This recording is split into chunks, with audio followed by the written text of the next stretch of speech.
Okay. All glories to Mother Natasha, all glories to Religion of Love, all glories to the assembled devotees. O Lord, please help us live out these teachings and be an example of your love. Jai. Okay, so we're picking up where we left off in the book, Answers. Next came a man known for his generosity to the poor, and he spoke these words. Oh, let me mute my phone real fast. You don't want to hear my notifications. Okay. And he spoke these words. You have said, charity is God's love made concrete, and we know of the wonderful work that is done for the poorest of the poor, and we too believe in the giving of charity as part of our religious duty. But one did not agree. I have studied the law, he said, and believe I have understanding. The law states quite clearly that if we do good, good will be returned to us. And if we do evil, the evil we do will also be returned back to us. So it seems to me that the poor and those who suffer have committed some crime and are only getting the justice they deserve. And hearing him, she said, Your knowledge is correct, but incomplete. The law of which you speak is meant to judge, giving reward and punishment as is deserved. But there is another, higher law. And he was puzzled, and so asked, Of what do you speak? I speak of mercy, she said, and asked, Do you not know the scriptures wherein every line and dot and mark tells us of the mercy of God? And well he knew, and answered, Yes, all know of the mercy of God, and all hope on it.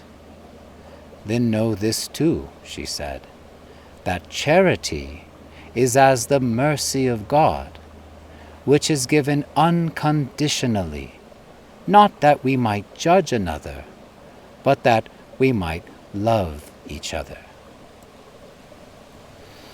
And one said, You teach that the greatest charity is the giving of spiritual knowledge, saying, Material help can only make the prisoner more comfortable in the prison, that in spiritual knowledge is the key which can set him free. Why then give any material help at all? And her answer was to him, Even the criminal in the prison house is given food. Then he said, We are also in the prison house, which I believe to be of our own making. I remember a story you once told of a bear named Maurice. And hearing this, a murmur went through the crowd. Tell us the story, they said. So she sat down with them and told them the story that she had learned from Lalita. One day, it began, some of the children went to visit the zoo. It was a beautiful zoo where the animals had extensive grounds to run and play, and were only separated from their visitors by a high wall. All the animals lived happily in their spacious parks. All but one, a bear named Maurice. Maurice didn't run and play. Maurice didn't swim in his stream, nor climb his trees. He only paced up and down in one small space. When the children asked the zookeeper what was wrong with Maurice the bear, he explained that when just a baby bear, Maurice had been captured and put into a small cage. All of his life he had been kept in a small cage. And though he was now free to run and play, he could not break his habit of thinking he was still in a small cage, and so still he paced up and down in one small space. And when she had finished, One asked of her, "Is the meaning of the story that we are free, and the only jail is in our mind?" "Yes," she said. "And have you come to set us free?" asked another. "Yes," she said. "That is our charity." Then one said, "Speak to us of prayer." And another said, "I pray for help when trouble comes." And one said, "I pray for wealth. I prayed for a son, and I for a wife, and I for health." And one said, "I pray in a language I do not understand, so I don't even know what it is I pray for." And he laughed at his own foolishness, and all laughed with him. One after another they spoke of prayer, and what they had asked of God, till the first to speak turned to her and asked, "In the religion of love, what is the practice, and what is it you pray for?" "Our practice," she answered, "is the chanting of the holy names of God. In this way do we call out to God and ask of Him, not for anything of this world, for God well knows our needs. We ask only for God Himself." Did I lose connection? My laptop just made a little ding-ding. Can you guys still hear me? Yeah, it temporarily paused for a little bit. Okay, good. Sorry about that. Then they said, "Speak more to us on prayer." And so she said, "Prayer is speaking to God." And all agreed. There are many ways to pray, and many kinds of prayers. The prayer you have spoken of here is prayer in the knowledge that whatever we ask of God, God has the power to give to us. And all agreed again. And they asked, "Speak more deeply on this." So she said, "It's not only the words you speak that God hears, but every thought you think. Our thoughts are not secret, but are messages sent out to the universe in search of God. Know this, that whatever is strongly in your mind is called to you, and will surely come to you." And they asked of her, "Is there a story to teach on this?" And there was. And so she said, "There was a wise old man, and he had a small grandson whom he loved very much. Every evening at sunset, the old man and the little boy would walk in the fields together. And as they walked, they would talk. One evening, the child said to the old man, 'Grandfather, sometimes I feel as if there are two wolves fighting inside my head. One wolf is all my good thoughts, and the other wolf is all my bad thoughts.' 'Yes,' said the old man, 'and which one do you think will win?' 'The one I feed,' replied the child. Okay.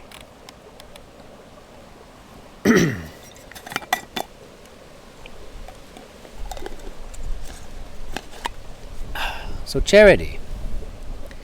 Next came a man known for his generosity. He says, "You have said charity is God's love made concrete, and how we know of the wonderful work that is done for the poorest of the poor, and we too believe in the giving of charity as part of our religious duty." Yes, charity is a part of just about every major religion.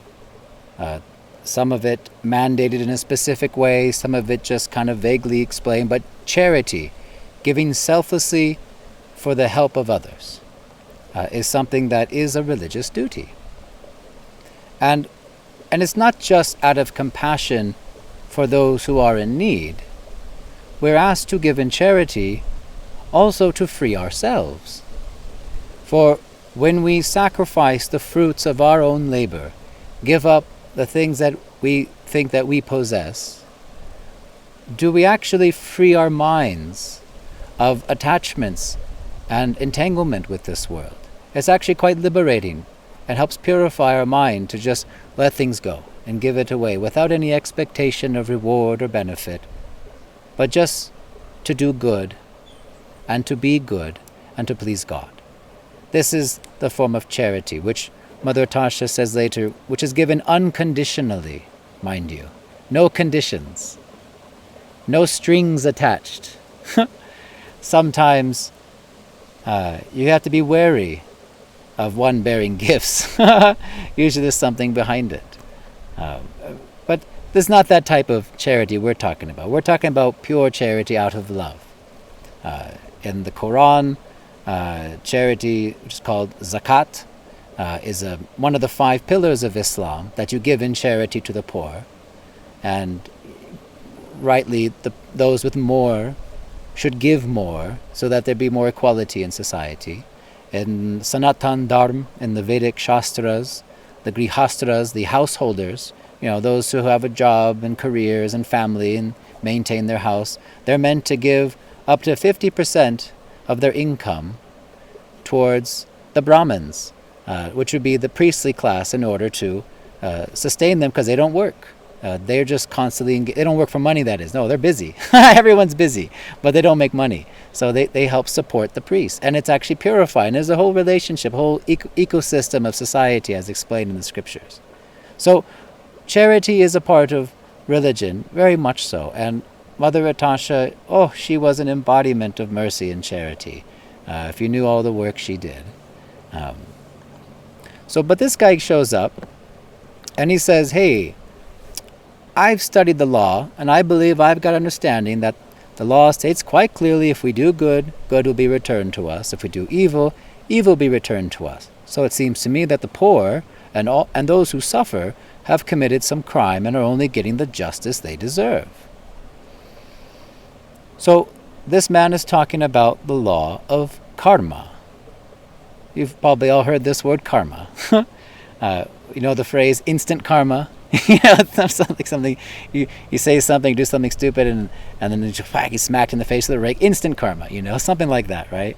So we're all well aware of this concept of karma. In the Bible, it's explained, as you sow, so shall ye reap. So whatever you do comes back to you. And even science has explained it, every action has an opposite or equal reaction. Something science has gotten right.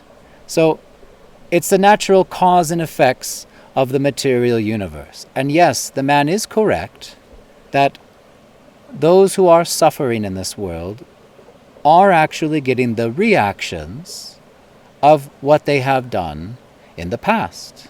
This is true. And not just of this lifetime, mind you. It could be past life, many past lives. We have no idea how deep the web gets.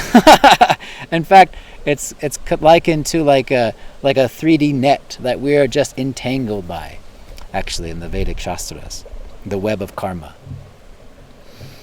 So yes, the circumstances we find ourselves in, being born into a war-torn, ravaged land, or being born into a peaceful land, being born into a rich family or a poor family, being born beautiful or not, intelligent or not, all of these are reactions from our past. Everything. It's not just random chance.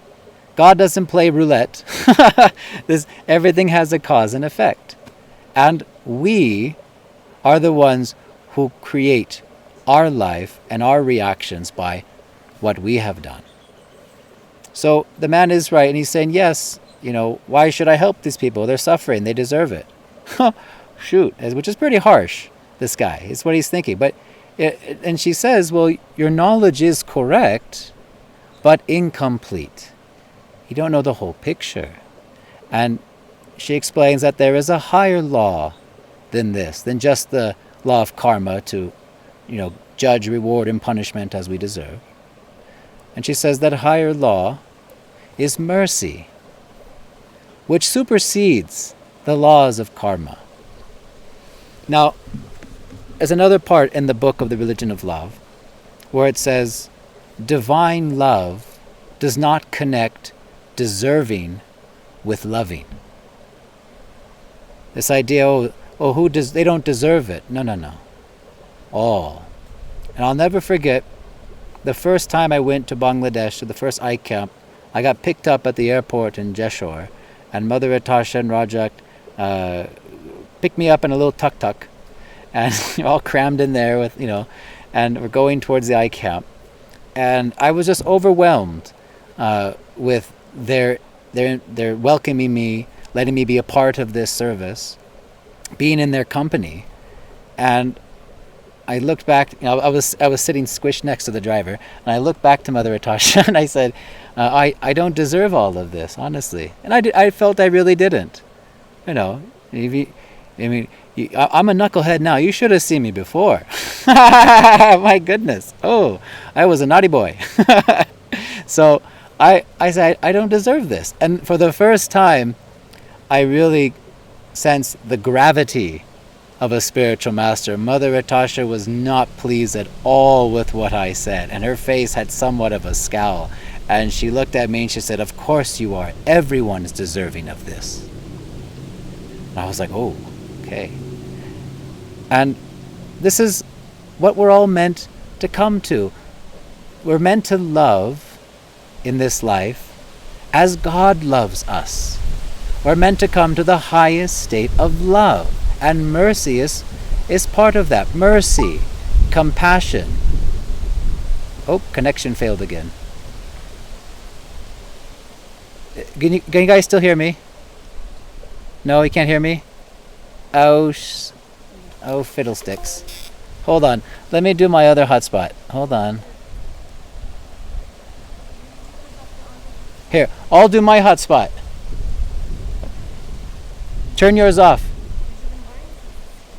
Turn yours off. Okay, can you guys hear me now? No? Hold on. Uh-oh. Because of the tree, I can go slow. Okay. How about now? Can you guys hear me? No? Oh, yay. Oh, fiddlesticks.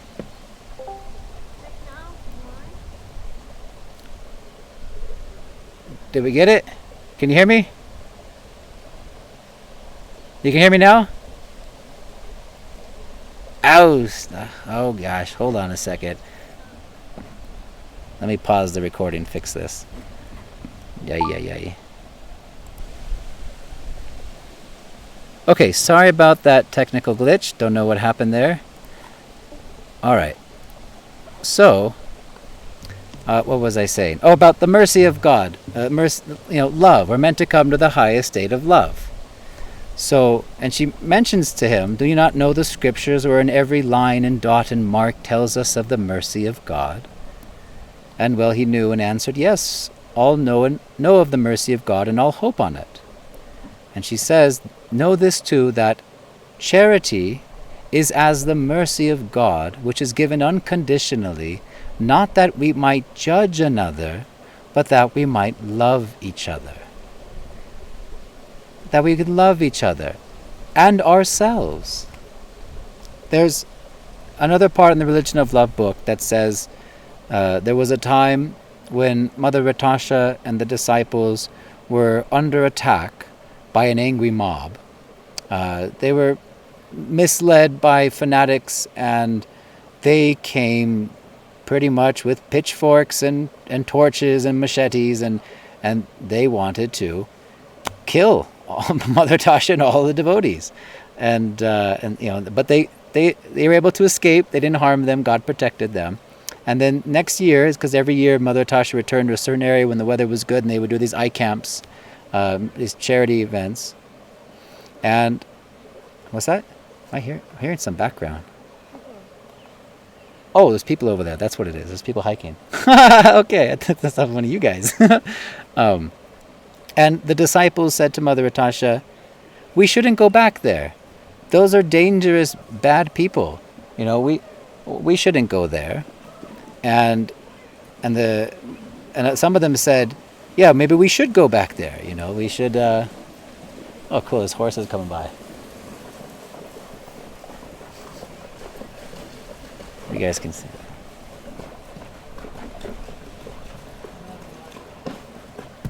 Sorry. I'm usually good at not being distracted. This is a big one. Anywho, they said, we shouldn't go back there. They're dangerous. They might kill us. And other people, and some of them said, we should go back there. And if they try, we'll kill them. And it was this big old row. And Mother Tasha, she said, no, we will go back, but we won't do as they do. We will act as devotees, and we will just go and give love. And she did. They went back and they did the eye camp, and by God's grace, there was no crazy violence that happened. In fact, some of the people that came needing medicine, needing help, were actually some of the people in the crazy angry mob from the previous year that tried to kill them. And they weren't turned away. Nobody was turned away. Everyone was welcome, just as God welcomes all. So Mother Atasha welcomed everyone. Everyone got care. Everyone got food, medicine, treatment, everything free of charge. And she acted in love. And the devotees followed her instructions and also acted in the same.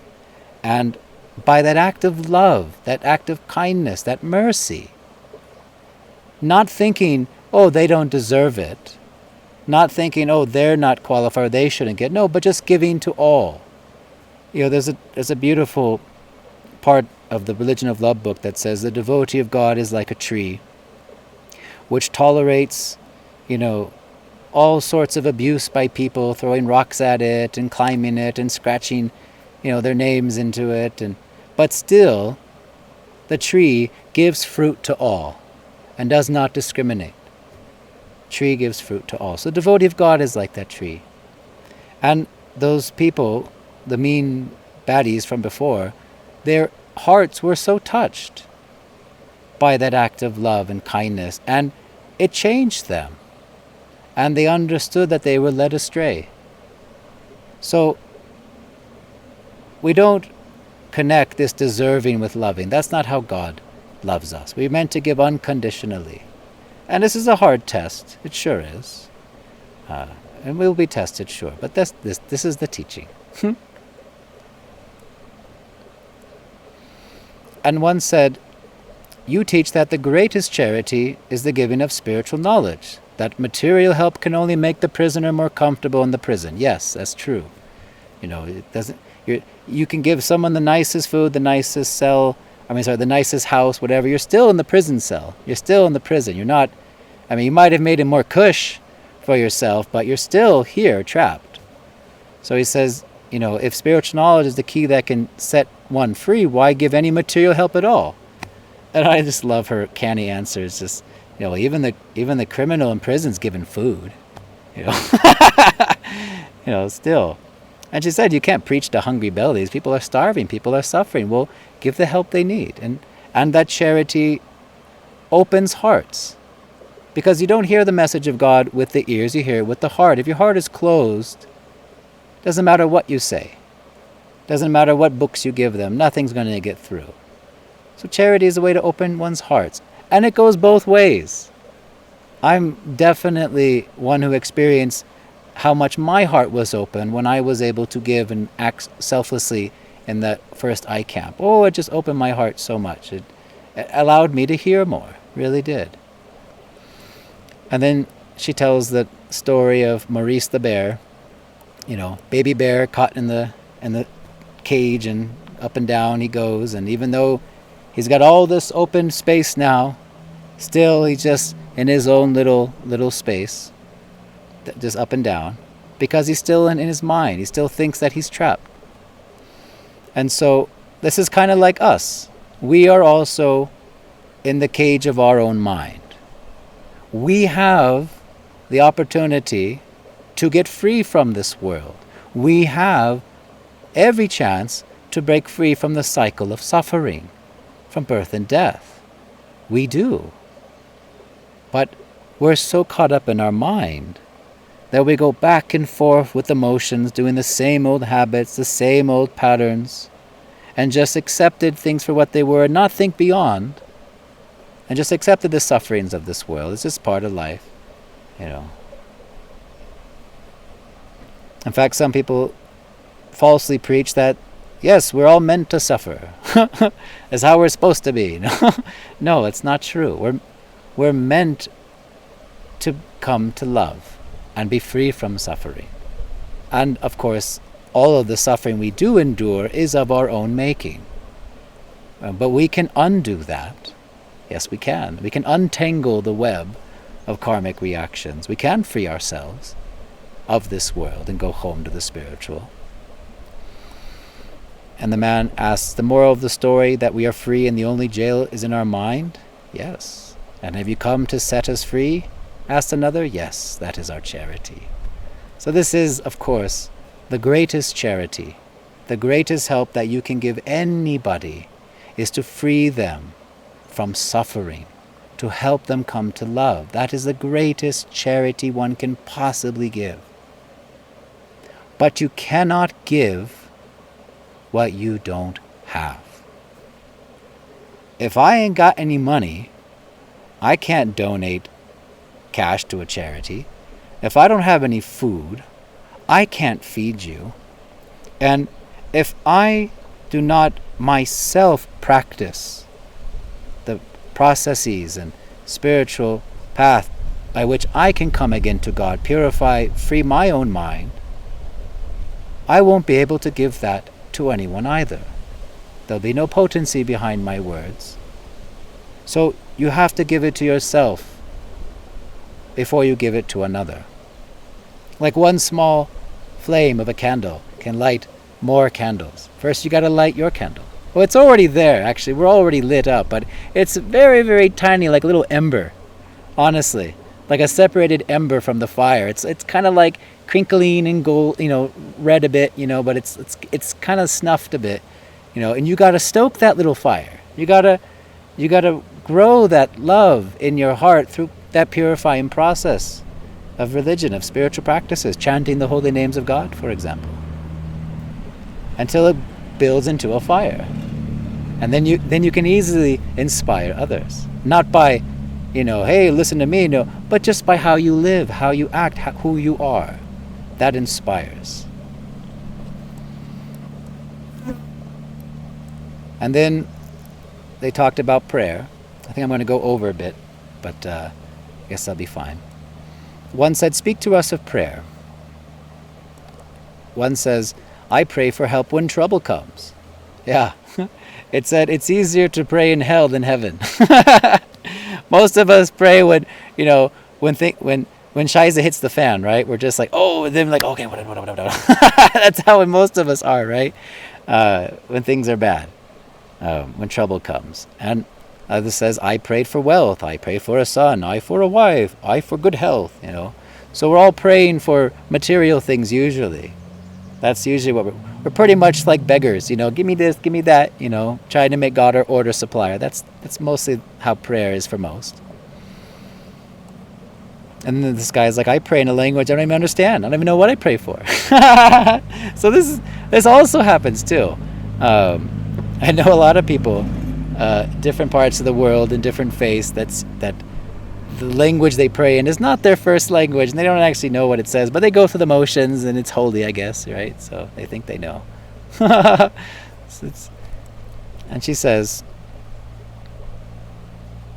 in the religion of love, what is your practice and what is it you pray for? And she says, our practice is the chanting of the holy names of God. And in this way do we call out to God and ask of Him, not for anything of this world, for God well knows our needs. Kind of like in Jesus' prayer, the Our Father prayer, your Father in heaven knows what you need before you ask of it. So better you pray like this, So she says we chant the holy names of God, and what we ask for is for God. We want Him. We want God in our life. So we're not saying, oh, give me this, give me that material thing. What we want is our loving relationship with God, to feel His presence, to be in His loving service. We just want God in our life. Chanting the holy names of God is a wonderful practice.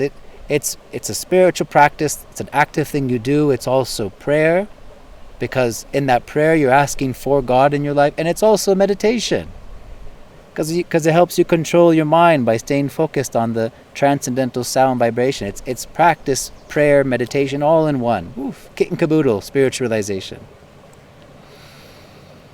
Then they said, speak more on this. And she says, yeah, prayer is speaking to God. And all agreed. And says, there are many ways to pray and many kinds of prayers. And the prayer you've spoken of here is prayer in the knowledge that whatever we ask of God, God has the power to give us. Yeah, of course. Yeah, God is all powerful, sure. He can do anything he wants. He can give anything he wishes. And all agreed. So they said, can you speak deeply on this? And she says, it's not only the words you speak that God hears, but every thought you think. Even when we're not consciously in that moment turning our focus to God and praying to God, anything we're thinking throughout the day, anything. Remember, God is always present. God is omniscient. God hears everything, within and without. So, whatever we're thinking on, we attract that in our life. This is the also, law of karma. Well, this is also the law of attraction. This is whatever's strongest in our heart and mind, we call into our life. Like attracts like. So she says, it's not only the words you speak that God hears, but every thought you think. And our thoughts are not secret, but they are messages sent out to the universe in search of God. Know this, that whatever is strongly in your mind is called to you and will surely come to you. God is always trying to fulfill our desires. He is, actually. He wants us to be happy. We're all his children. And he wants to help us attain the things that we desire, even if the things we want aren't really beneficial for us. But it's what we want. And he tells us, well, it's not really good for you, but I want it. Well, okay, here you go. Try it out. It's what you wanted. And he lets us get the things that we hanker for. And we get our enjoyment. But then we also suffer the reaction to it. Two sides of the coin. There's the pleasure and the pain. The happiness and distress. And this is material. There's no distress in the spiritual. It's all bliss. But in the material world, this is how the game works. Everything in the material world is limited and temporary, and so too are its pleasures and so-called happiness, limited and temporary, and binds us to more suffering. Because you get the happiness, you got to get the other side of the coin too. And they asked of her, is there a story to teach on this? And then there's the story of the young grandson with his grandfather, and they go out for a walk, and he says, Grandfather, sometimes I feel there are two wolves fighting inside my head. One wolf is my good thoughts, and the other wolf is all my bad thoughts. And we have this too, right? We feel torn sometimes. There's the things we believe that, these are what I should be focusing on, or these are the things I should do in my life. And there's these other things that we're compelled to focus on and habituated to think about that aren't so beneficial as we understand. And he says, which one do you think will win of these two wolves in your head? And the wise child says, the one I feed. Whatever thoughts that you give your energy and attention to, those will be the stronger forces in your life. So just don't feed them. The negative thoughts, for example, the things that are not beneficial for our spiritual life, the things that are going to further entangle us in this material tabernacle of birth and death. Just don't feed them. Don't label them as bad. Oh, that's bad. I'm thinking bad. Oh, I'm so bad. I'm so naughty. I feel guilty. I thought about these things. Get that out of your head. Just don't feed it. It's there, okay. But focus instead on the good. Focus on what's going to bring you closer to love of God. Just put your energy there. If your mind wanders to the negative things, like this metaphor of the bad wolf, or like or the cartoon, you got the angel here and the devil here, like. I'm thinking about that movie, the Emperor's New Groove. Wonderful display of that. Anywho, whichever one you give your attention to more, that's the one that's going to win out ultimately, and call those influences in your life. And you don't have to say, oh, bad shoulder, oh, bad devil, oh, bad wolf, naughty, oh, naughty me I have. Like I said, don't label it or judge it. Just focus on the good. Just put your energy there. And that naturally will just lose its power, the other side. They will just, in time, just float away. As long as you keep focusing on what's truly beneficial and worthwhile in life, the good will overcome. Love will conquer all. But it takes diligent vigilance, really. You really got to work at it. But it's all within our power to do so. We actually can free ourselves from suffering, from the torments of our minds. We can rid ourselves of all these reactions coming to us. Chanting the holy names of God, devotional service, isn't good karma, isn't bad karma. It's naish karma. It's anti-karma. It's what dissolves and burns away karma. So we're freed of it. Even the good karma. I know we want to work on the bad karma, but even the good stuff keeps us bound here. We want to be free of all karma. So anyway, I went well over, so let me stop there. Pause here, stop it. Okay. All right, apologies for going over a bit. Does anyone have any questions related to the class? And if not, any spiritual question will be fine.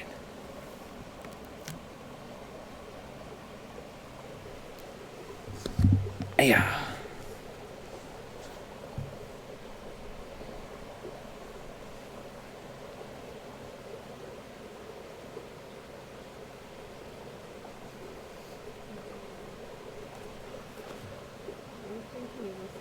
My wife's tinking. She's tinking right now. Enjoy the sound of the creek in the background to marinate your thoughts and your questions.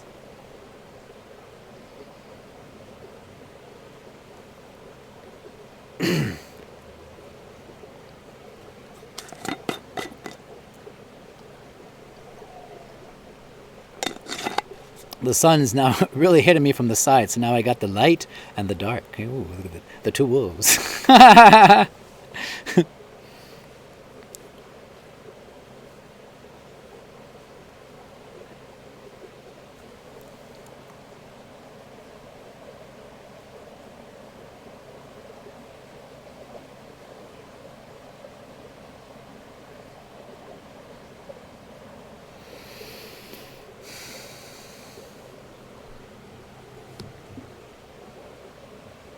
Could be any question related to your spiritual life, of course. Oh, yeah, Miss. Simple-ish question. Mother Natasha was really forgiving from the stories you mentioned in class today. So sometimes, I read sometimes similar to in the Bhagavad Gita where Krishna was telling Arjuna to fight, even though they were his cousins, and Arjuna was trying really hard not to follow his duty. Is it in some cases where we're not supposed to forgive, or we forgive, but you don't exactly associate, or you have to take repercussion on them, at least fight back in some way? Sure. In the Bhagavad Gita, and for context for anyone who's unfamiliar, the Bhagavad Gita takes place right before a great war, the Battle of Kurukshetra, and it was a civil war. So on both sides, there were relatives, friends, family, grandfathers, teachers. I mean, it was, so when Arjuna, right before the battle, he asked Lord Krishna to take him in the chariot between the two armies to see who assembled there. And he saw all of his kinsmen and his friends and beloved teachers and preceptors, and he was overcome with compassion. He was so overwhelmed because, Arjuna was a great devotee of God. And he was very compassionate. And he was just overwhelmed with love for all these people, and he didn't want to harm any of them. And that's when he was in such a great mental dilemma, because he knows his duty as a kshatriya, as a warrior. I must fight, especially, especially given the circumstances. And mind you, they tried at all costs to prevent the war with diplomacy, but the other side was just hell-bent on it, so there's nothing they could do. They tried. They tried all these different means to come to a compromise. War was actually the last resort by the Pandavas, Arjuna and his brothers. But it ultimately came to that, couldn't be avoided. And ultimately, Lord Krishna teaches Arjuna, to fulfill his duties. So he still had compassion, he still felt for them, but he was meant to act without attachment, basically. To just fulfill your duties on religious principles, because that was his higher dharma. And again, this is for Kshatriya, this is for, times, long ago, and these types of castes don't really exist anymore. And he was compelled to fight on religious grounds. And of course, and it was a religious holy war. It truly was, given the circumstances. And so he had to put aside his attachments based upon bodily relations, because he's not the body, he's a spirit soul. And they are not the body, they're also spirit souls. In fact, it says in the Bhagavad Gita, the spirit soul is never slain, nor causes others to be slain. The soul never dies when the immortal, imperishable soul is never vanquished when the body is vanquished. And also, more backstory to the Bhagavad Gita, everyone on that battlefield was already predestined by providence to die. Every single one of them was going to meet their end. It was all meant to be by God's arrangement. There's a whole more backstory to it. So he says, just fulfill your duty without attachment, and just fulfill your religious principles, and just carry out my orders, carry out the will of God. And he did. So he did what was necessary, what was pleasing to God, versus what he wanted and what was more pleasing to his mind, basically. Not what I want, but what does God want. And in the Bible and in the Quran, there's many battles. There's a lot of bloodshed. And again, because they're in the Holy Scriptures, there are also wars and battles that were fought on religious principles. Not whimsically, not for greed, not for political strife, not like what we're experiencing now. If you know the news, Iran and Israel are trading missiles and jets and bombs right now, which I thought was kind of silly the other day. Israel was like, we are for you people.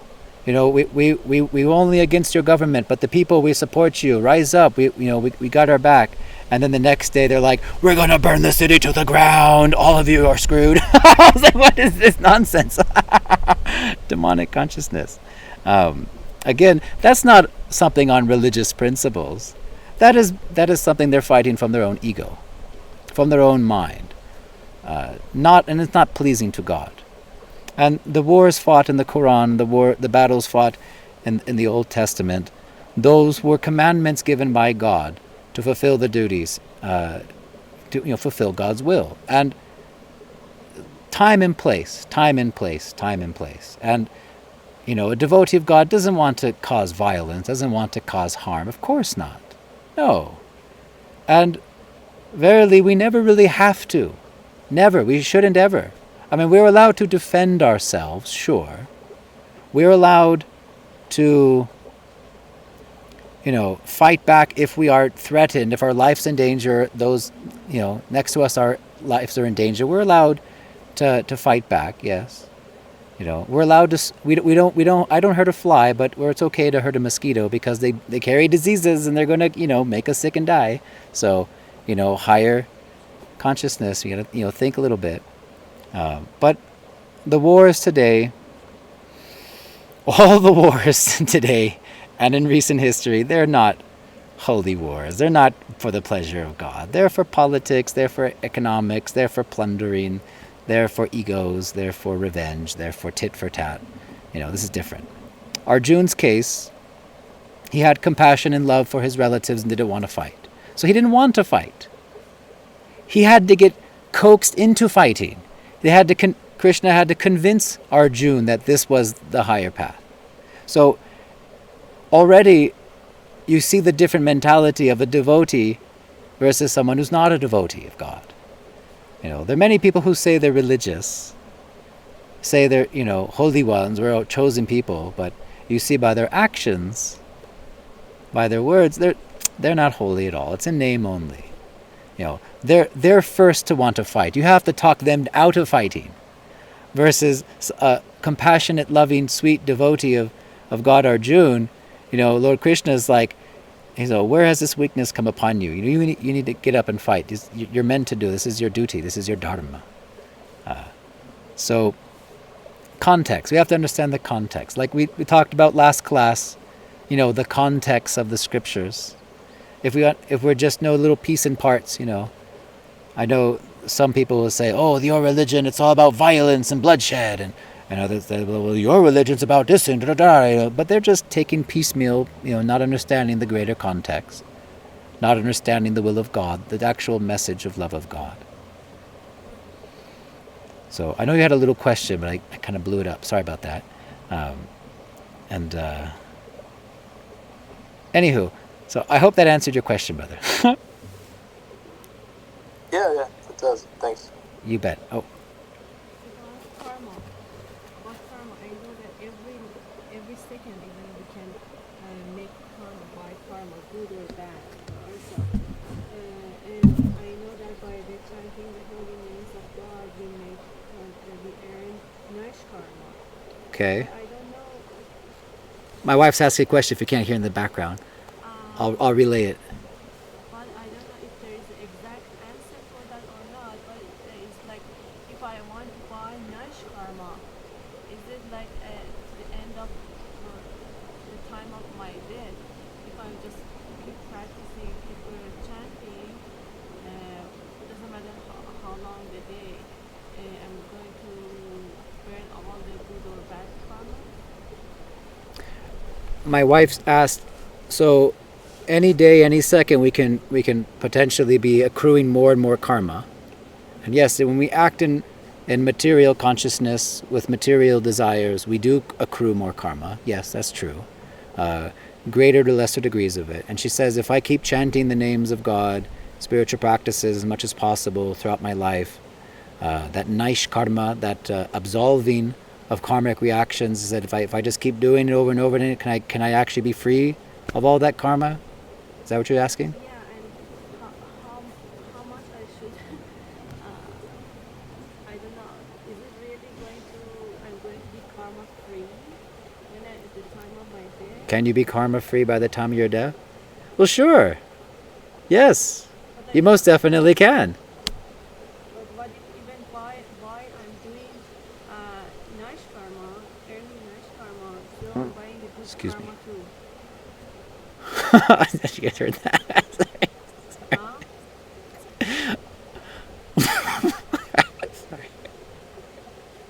So you're saying if I'm engaged in spiritual practices that are dissolving karmic reactions, but at the same time I'm engaged in material activities that are accruing karma, Yeah. like what's the balance of it all? Exactly. What isn't it going to balance or? Good question. But I'm not saying that if I'm doing spiritual practices because I want to burn those karmas, but I'm saying naturally it's happening. Right.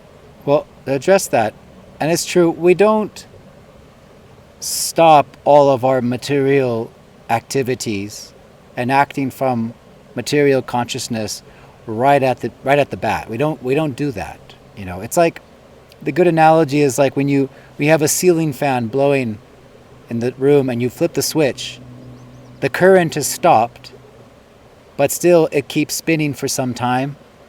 That's like us. When we take to a spiritual path, when we voluntarily take on the regulated principles to help us free ourselves from suffering to ourselves, and to others, and take up regular spiritual practices such as hearing, chanting, remembering. We're in that middle phase where we're doing more for our purification, but still there's material activity still going on. The fan's still spinning. That's why it said in the beginning of spiritual life is a little bitter, and in time it grows sweet. Opposite of the material life, which is sweet and then gets bitter. So we don't just stop all material activities. If only that was so simple, right? But they will all stop eventually because of what you're feeding more in your mind. If you keep feeding, like the two-wolf analogy, you keep putting your focus, your consciousness, your attention onto the things that are more purifying, onto the things that are going to bring you closer to love, and more engagement in spiritual practices, of course, and keep your focus, your goal fixed on the ultimate goal, the love of God, then naturally that will be the direction you are headed. It will happen. By your desire, it will most definitely happen.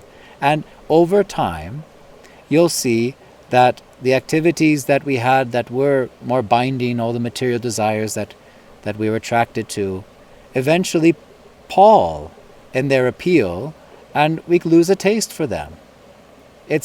Mother Tasha said it's the giving up of a lesser taste for a higher taste.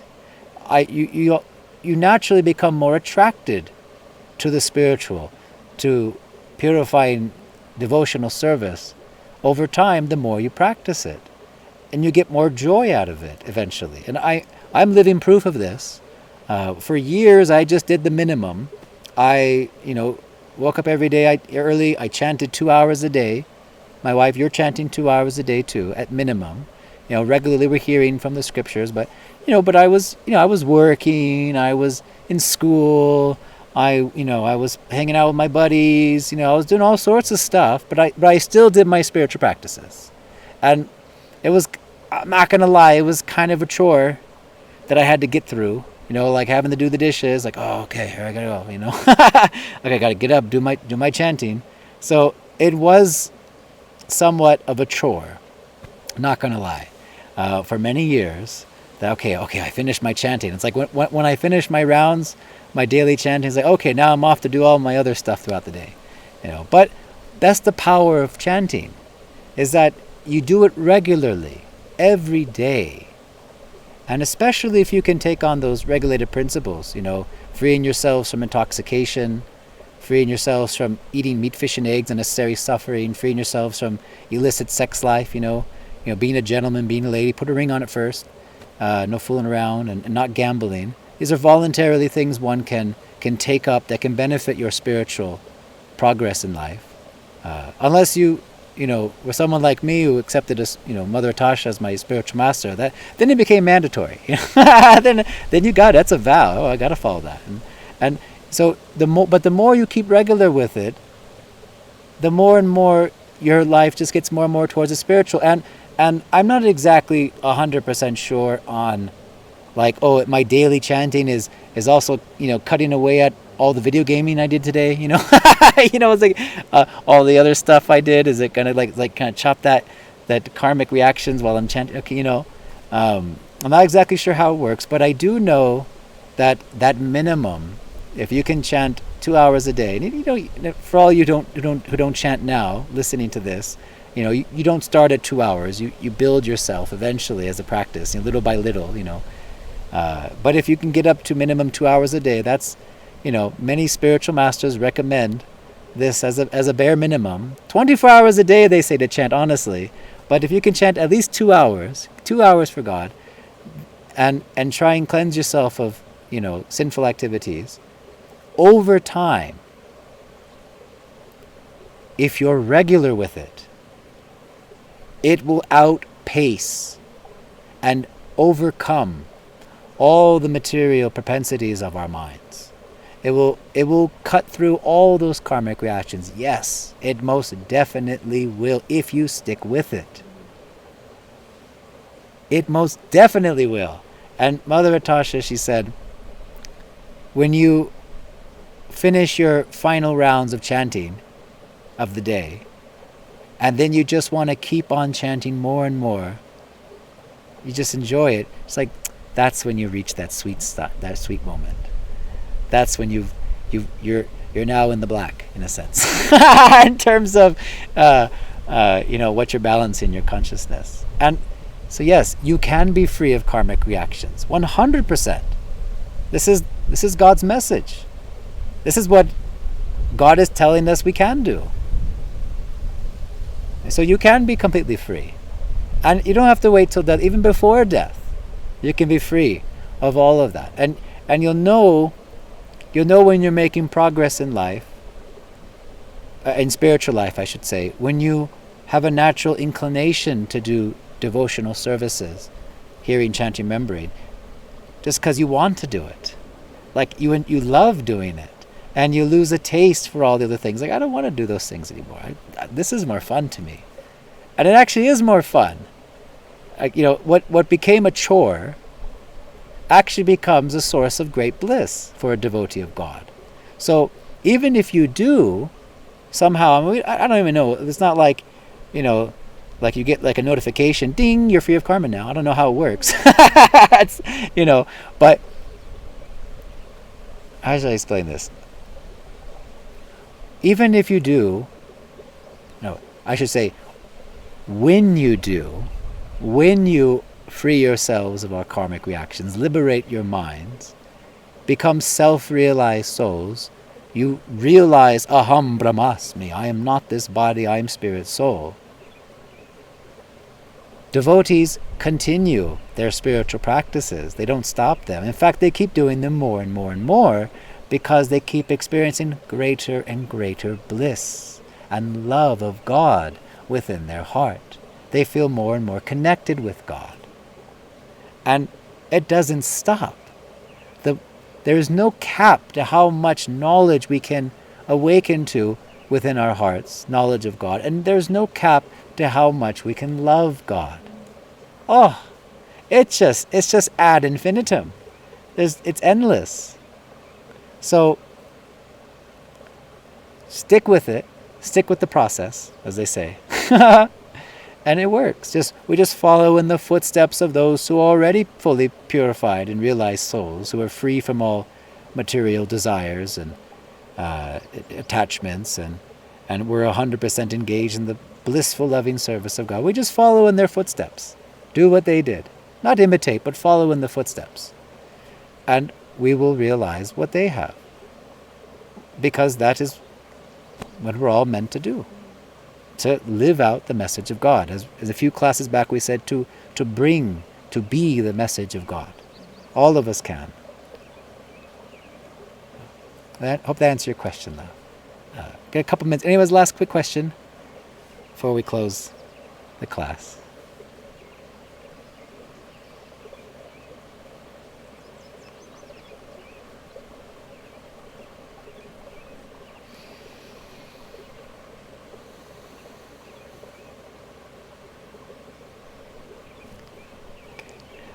Apologies for the political reference earlier, with the whole, tit for tat going on. But I just thought that was funny. One day they say this, and the next day they just completely went the opposite. I was like, you can't trust anyone, any of these people, but because they're not devotee. But you can trust devotees, which are so rare. If only devotees ran. If devotees ran the world, oh, it'd be heaven. Everything would be wonderful. There'd be no deforestation or war or, corruption. Oh, everything would just be peace and love. But devotees aren't really into politics, so it's not going to happen. So we ain't going to play that game. So anywho, I will stop there then. Okay. It's harder to pray in heaven, like you said. Well, yes. That analogy is actually... That heaven and hell they're speaking about is actually of more heavenly conditions of this universe, because when things are so nice and so lovely, and we're enjoying so much, we forget God. We forget to be thankful. We're just like, I'm just enjoying. But when you're in a hellish situation, things are really rough.